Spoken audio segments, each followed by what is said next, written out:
Stop. Before you touch your game's graphics settings ever again, let me ask you something. Why does turning on Ultra sometimes make your game look almost the same, but cut your FPS in half? And why does ray tracing look insane in some games, but completely pointless in others?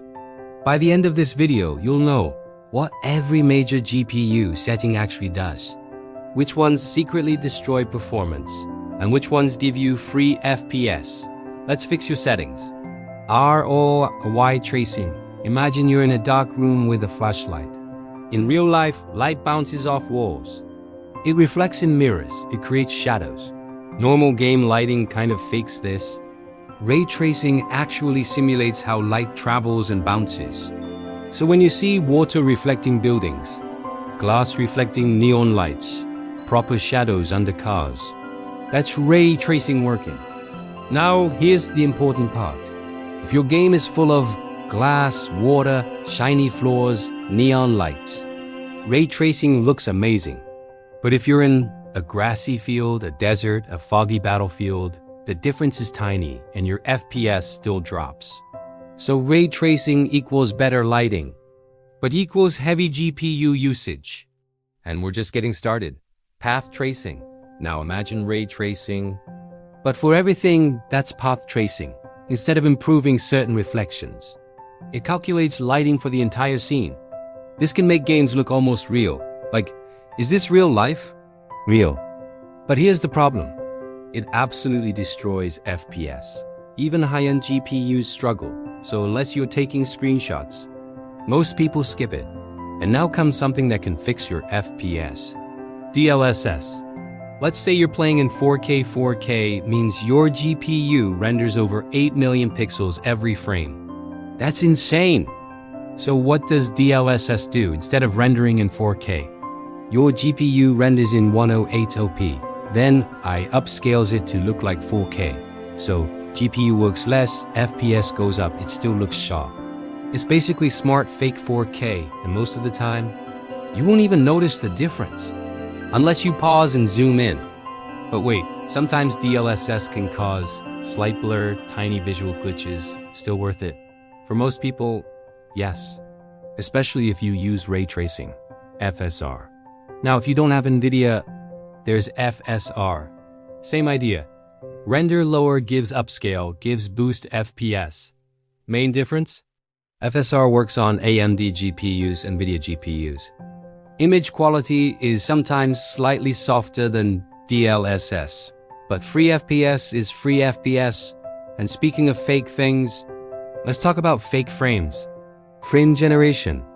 Frame generation adds artificial frames between real ones. So if your game runs at 60 FPS, it might show 100 plus FPS. It looks smoother. But here's the catch. Your mouse click still happens based on the real frames. So it can increase input lag. In simple terms, it looks smoother, but feels slower. So if you play competitive shooters, fast reaction games, avoid it. If you play story games, open world games, it's amazing. Now let's talk about something that silently saves your FPS. Dynamic resolution. Imagine your game runs at 60 FPS. Suddenly, explosion, fire, smoke everywhere. FPS drops to 40. Dynamic resolution fixes this. During heavy moments, the game lowers resolution slightly. When things calm down, it raises it back. Most of the time, you won't even notice, but your FPS stays stable, and stable FPS feels smooth, HDR. Ever seen a game look flat? HDR fixes that. It makes bright areas brighter, dark areas deeper, colors richer. Without HDR equals washed out. With HDR equals cinematic. But your monitor must support HDR. If it doesn't, you won't see the full effect. Now, let's fix something even more annoying. Screen tearing. VSync versus G-Sync versus FreeSync. Screen tearing happens when your GPU sends frames faster than your monitor can show them. You see broken lines across the screen. VSync fixes it. But it forces your GPU to match your monitor.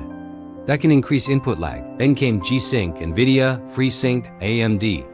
Instead of forcing the GPU, They let the monitor adjust itself. Result: no tearing, lower input lag.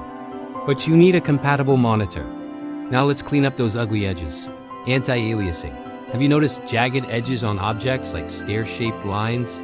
That's aliasing. Anti-aliasing smooths them out. It makes characters and objects look cleaner. It costs some FPS, but usually not much. Worth keeping on medium or high.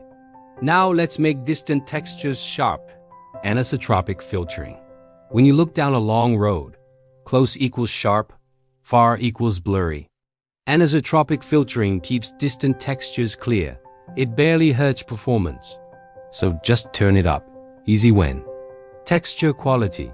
Texture quality changes surface detail. Like cloth patterns, wall cracks, armor detail. High looks very good. Ultra usually looks almost the same, but uses more RAM.